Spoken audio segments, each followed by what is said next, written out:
ドルフィンリングというイルカの形をした指輪が流行った大昔の話。当時私はリア小、低学年で10歳年の離れた姉がいるんだけど、姉はいわゆるドキュンで、夏休みになるとほぼ毎晩ドキュン仲間を家に連れてきては親と喧嘩をしていた。で、この当時、子供嫌いのエイジさん、優しいビビさんという二人がいつも家に遊びに来ていた。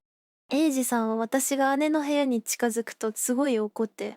滝が来んじゃねえよ。怒鳴り散らすのね。そのためにビビさんや他の人たちが、小さい子にそんなこと言うなよ。とフォローしてくれて、いっちちゃんだって遊びたかったんだよね。とか言ってお菓子くれたり、部屋に入れてくれた。正直私はエイジさんが嫌いだった。だって人の家に来て泊まっていったりするのに優しくしてくれないし、私が姉の部屋に近づこうとすると、チェ、舌打ちして威嚇するし、たまに外で会っても、勘くれてんじゃねえぞ。とか言ったりして、とにかく怖かったから、逆にビビさんのことは大好きだった。ビビさんはエイジさんと違ってて、うちに来るたびに花火やお菓子をくれたり、エイジさんのフォローもしてくれたり、外で会えば必ず声をかけてくれて、友達のいない私が寂しいだろうからって一緒に遊んでくれたりもしたんだ。ビビさんの口癖は、いっちゃんが私の妹ならいいのに。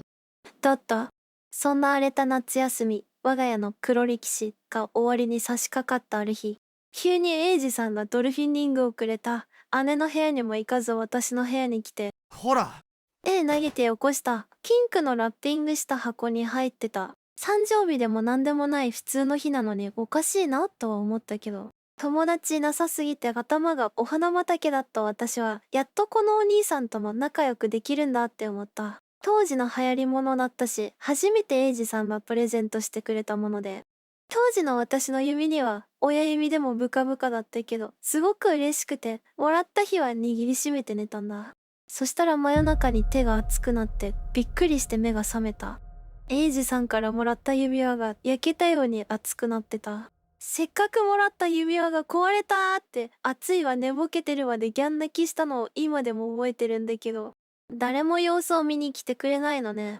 真夜中だからしょうがないんだけど、横に寝てたはずの母もいなくて、さすがにおかしいなと思った。指輪はその頃には熱くなくなってて、その指輪を握りしめて明かりがついてたリビングに行ったら、両親が真っ青な顔して、お姉ちゃんが事故に遭った。いた。この辺りはもうほとんど覚えてないんだけど、姉とそのドキュン仲間たちがバイクでどこぞの山に遊びに行って、その帰りに仲間全員バイクの玉突き事故にあったらしい。姉の容体は電話じゃよくわからなかったけど、とにかく危ない状態だったらしい。なのに両親、リビングにいてちっとも病院に行こうとしないの。私はパニックになって、お姉ちゃんが死んじゃうかもしれない。病院に行こうよ。って泣いて訴えたが、両親はガンとして動かなかったのね。で、私が時期になって、私だけでも行くからってパジャマのまま玄関に向かったら、父が全身で阻止してきた。私はアスキーアートのズサーみたいな感じでドアに突っ込んでいく父の異常さが怖くてまた泣いた母親は、いっちちゃんお部屋に戻ろう。ね、ね。で、一生懸命なだめてくれるんだけど、その母親の顔も泣きそうっていうか怯えまくってた。その両親の異常な雰囲気で私も、あ、こりゃなんか変だぞ。よく見ると両親ちゃんと外着に着替えてたんだって妙に冷静になって。なんでだろうと思った瞬間、ピンポンが鳴ってビビさんの声が聞こえて、いっちちゃん迎えに来たよ。お姉ちゃんのところにおいで。みたいなことを言ってた。私は、エミさんが迎えに来た。お姉ちゃんところ行こう。って親に言ったんだけど、両親ガクブルして顔真っ青なの。母親は私を全力で抱きしめて苦しかったし、父親は何かブツブツ言い出すし、かなり異常な状況だった。あまりに異常すぎて、私は親が狂ったと思って、ビビさんの名前を呼びまくった。ビビさん怖いよ。お姉ちゃんが死んじゃう。パパとママがおかしくなった。ビビさん、ビビさんって。でも相変わらずビビさんは助けてくれるどころか、玄関の外で、いっちちゃん、お姉ちゃんのところにおいで。しか言わないの。しかも声はすごく冷静っていうか、むしろ楽しそうな感じ。いっちちゃん、お姉ちゃんのところおいで。ビビさん怖いよ、助けて。どのくらいそのままギャーギャーしてたかわからないけど、急にまたエイジさんからもらった指輪が熱くなって、手を離そうと思ったんだけど、手だけ金縛りにあったみたいにグーの形のまま動かない。そのうち喉が苦しくなって声がうまく出なくなってきて、しまいには叫んでるつもりが全く声が出なくなった。母親が口をパクパクさせてるのに声が出なくなった私を見てギョッとしてたけど、声が出なくなったせいでさらにパニックが加速して、暴れる私を抱きしめてる力は緩めてくれなかった。その間もミミさんは楽しそうに私を呼んでた。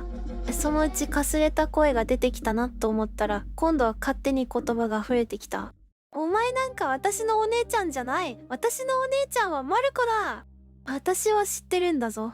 私に友達がいなくなったのは、お前が私の友達をいじめて、私に近寄るなって言ったからだ。お前が持ってきたお菓子や花火は、全部近所の商店で盗んだものだ。気持ち悪い。お前なんか大嫌いだ。お前は私のお姉ちゃんじゃない。帰れ、二度と家に来るな。私の家族は全員こっちにいる。私をそっちに連れて行こうとするな。実際はもっと田舎のヤンキー口調で方言も入ってたけど、だいたいこんなことを叫んだ。というか、この叫んだ内容は私は全然知らなかった。リミさんが私の友達をいじめて亡くしたことも、いつもくれるお菓子が盗品だったことも、パニック状態だったのにさらにパニックに陥って、そこから何も覚えてない。多分気を失ったんだと思う。目が覚めたらもう朝で、泣き晴らした母親とげっそりした父親がいた。そして、病院から連絡があった。お姉ちゃんは足を折っただけだよ。お昼になったらお見舞いに行こって言ってくれた。そして、その時は理解できなかったけど、エイジ君にお礼を言いなさい。その指輪は一生大事にしなさい。って言われた。ここまで書いたらもう察しがついてる人もいるけど、姉たちが起こした事故でビビさんは亡くなってました。それも両親が病院から連絡をもらうより前、多分即死に近かったんだと思います。それなのに両親が病院に行こうとしたら、玄関の向こう側にビビさんが見えたらしい。玄関の一部が吊りガラスになって外が見えるタイプだった。姉と一緒に出かけたはずの彼女が無事でいるはずないと思った両親は家から出るに出られず、時々イッチちゃんを迎えに来ました。開けてください。という声が怖くてリビングにいたそうな。そしてエイジさんも事故当時は意識がなくて危うい状況でしたが、意識を取り戻し、面会できるまで回復を待ってお見舞いに行った時、エイジさんはろれつの回らない状態ですが、泣きながらポツポツと話してくれた。ビビさんがなぜか私に執着して、イッチちゃんは妹のようだ。妹にしたい。イッチは私の妹。他の子と仲良くさせたくない。一緒にいる。となってたことや万引きしたお菓子などを与えてたことなど、そしてビビさんに懐いてた私を遠ざける方法がわからなくて、むやみに怒鳴ったりして申し訳なかった。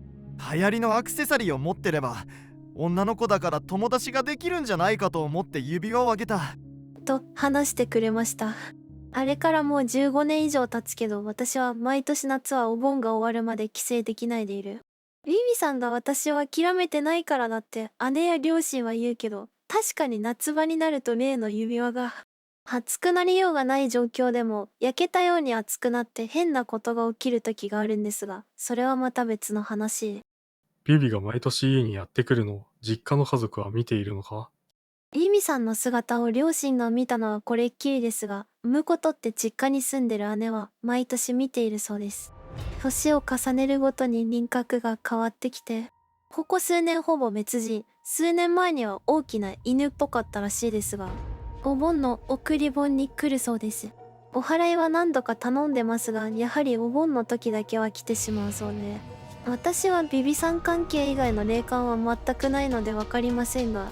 姉はなんとなくわかるという人なので、そういうものかもしれないと納得しています。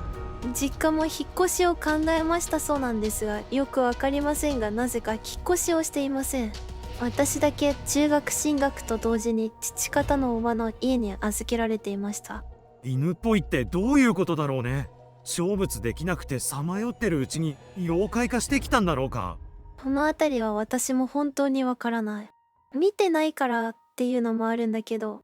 姉が妙に落ち着いてることもわからないし、私の部屋が小学卒業当時のまま保存されてるのも疑問といえば疑問。あと帰省の時はこの年になっても必ず姉が迎えに来てくれるんだけど、それも回り道したりして地元に着いてからもわざわざ一回休憩挟んで家に帰ってる。でもぶっちゃけ聞くのが怖いから夫や子供には我が家のしきたりってことで済ませてる。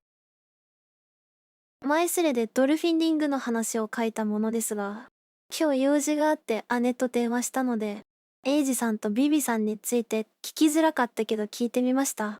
姉はその話がいやらしく渋ってましたが、聞き出せたのは、なぜ親が例の私が一人でにビビさんの所業を暴露した後、エイジさんに感謝しろと言ったのかという質問の回答だけでした。姉曰く、イエジ君は地元の方言とそっくりな方言だけど地味に違った言い回しがあって特徴的だったから、それで親も分かったんじゃないか。とのことです。なんだか拍子抜けしてしまいましたが、確かに私もあの日の夜は寝るまでにその指輪をもらったことを親に話してたので、なんとなく察してくれたんじゃないでしょうか。そしてこれはビビさんのことと関係があるのかはわかりませんが、知らなかったけどうちの家族たちは私以外わかる人、見える人、呼ぶ&呼ばれる人らしいです。そのことを聞いてだ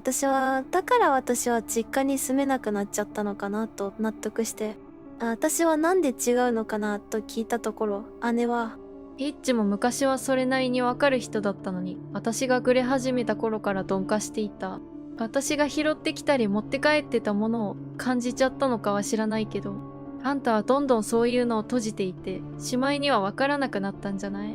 と言ってました。そういう感覚って簡単に蓋みたいに閉じれるのかは疑問ですけど、実際私はちょいちょい死体を見つけたりはしますけど、特に何も変なことは起きてないので、そんなものなんだと思います。指輪が熱くなるのは大抵お盆の時期、ビビさんの時期ですし。以上、何でもない話で恐縮ですが、前スレで疑問があったようなので書き込んでおきます。